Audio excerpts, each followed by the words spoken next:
समीन, रावलपिंडी की सियासत में लाल हवेली का नाम शेख रशीद से इस तरह मुंसलिक हो चुका है कि ये इमारत भी एक सियासी किरदार की हैसियत रखती है और उसकी ये शनाख्त लोगों के जहनों पर नक्श हो चुकी है।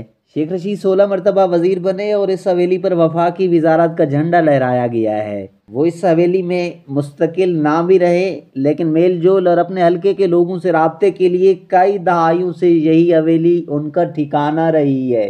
आए दिन शेख रशीद अहमद लाल हवेली के करीब मौजूद नाश्ते की दुकानों पर सुबह के वक्त निकलते हैं और वहाँ किसी भी ठेले पर खड़े होकर नान और चन्नू का नाश्ता करते दिखाई देते हैं। साल में 1 से 2 बार वो सहाफ़ियों को भी इस तरह के नाश्ते की दावत देते हैं, जहां लाल हवेली के बाहर कुर्सियां और मेज़ें लगाकर निहारी, पाए और चन्नू के नाश्ते के साथ तवाज़ो की जाती है। लेकिन लाल हवेली क्या शुरू ही से लाल हवेली थी? इस बारे में शेख रशीद और इस इमारत के इतराफ में रहने वाले एक तवील तारीख बयान करते हैं, जिसमें मोहब्बत की एक दास्तान भी शामिल है और इस इमारत से जुड़ी पुरअसरार कहानियां भी शामिल हैं। ये कभी सैगल हवेली थी।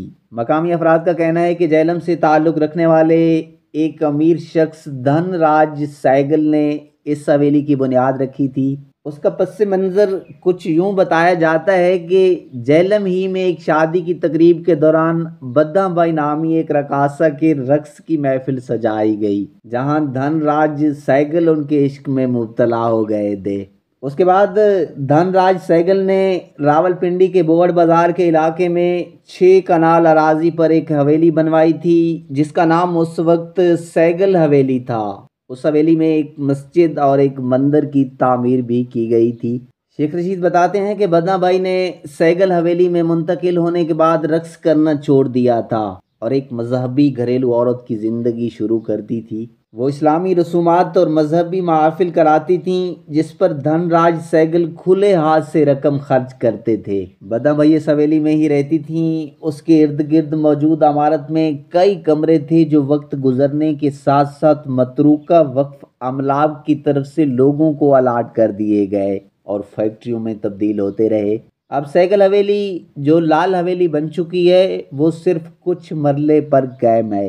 समीन, बद्दा भाई और पुरअसरार कहानियाँ। बद्दा भाई के बारे में शेख रशीद बताते हैं कि वो बहुत खूबसूरत खातून थी और वो बचपन ही में उनसे मिला करते थे। वो बताते हैं कि सफ़ेद बालों वाली बद्दा भाई बलकोनी में अक्सर खड़ी नज़र आती थी और उनके हाथ में 3 कैसल का सिगरेट होता था। वो कहते हैं कि मैं जब भी उनसे मिलता था, वो मुझसे बहुत शफ़क़त से मिलती थीं। आज भी उनकी तस्वीर मेरी आंखों में है कि वो किस तरह मुझसे मिला करती थीं। भाई मुझे माँ की तरह लगती थीं और मेरा बहुत ख्याल करती थीं। तवील कामत बद्दा भाई की यादें आज भी मेरे जहन पर नक्श हैं। बाद लोगों का कहना है कि बद्दा भाई खुद सैगल हवेली छोड़कर चली गई थीं, जबकि कुछ लोग कहते हैं कि बाज़ अफराद ने हीरे जवाहरात की लालच में उसे कत्ल कर दिया था। लेकिन बद्दा भाई के कत्ल की सीना ब सीना फैली हुई ये कहानी गैर मुसद्दक़ है। बद्दा भाई के जाने के बाद इस हवेली को भूत बंगला समझा गया।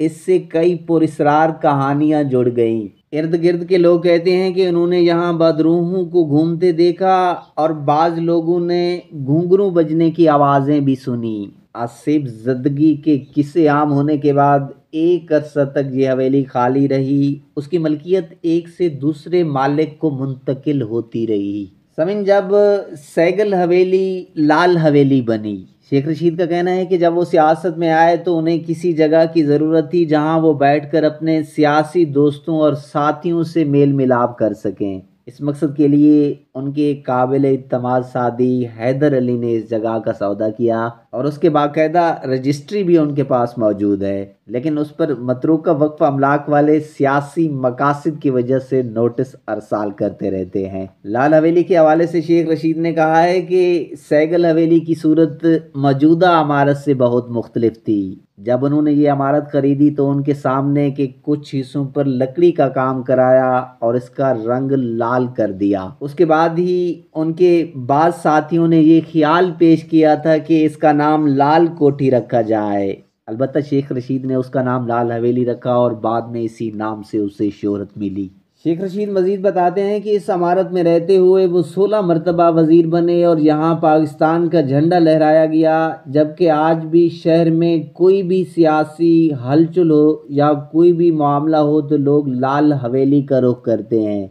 लाल हवेली जहां शेख रशीद से मंसूब होने की वजह से सियासी सरगर्मियों का मरकज़ रही, वहीं ये मुखालफिन का हदफ भी बनी। 2007 में साबिक वज़ीर आज़म बेनज़ीर भुट्टो की लियाकत बाग में हलाकत के बाद इस हवेली को आग लगाने की कई कोशिशें भी की गईं, लेकिन वहां मौजूद गार्ड्स ने इन कोशिशों को नाकाम बना दिया।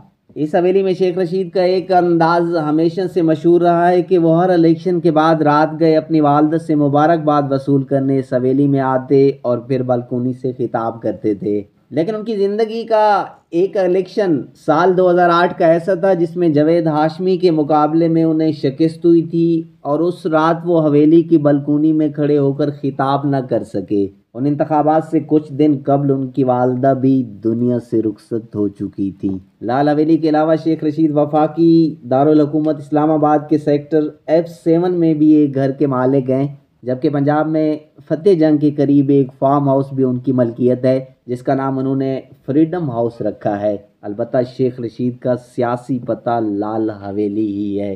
समीन, आप भी इस वीडियो के बारे में एक कमेंट ज़रूर दीजिएगा।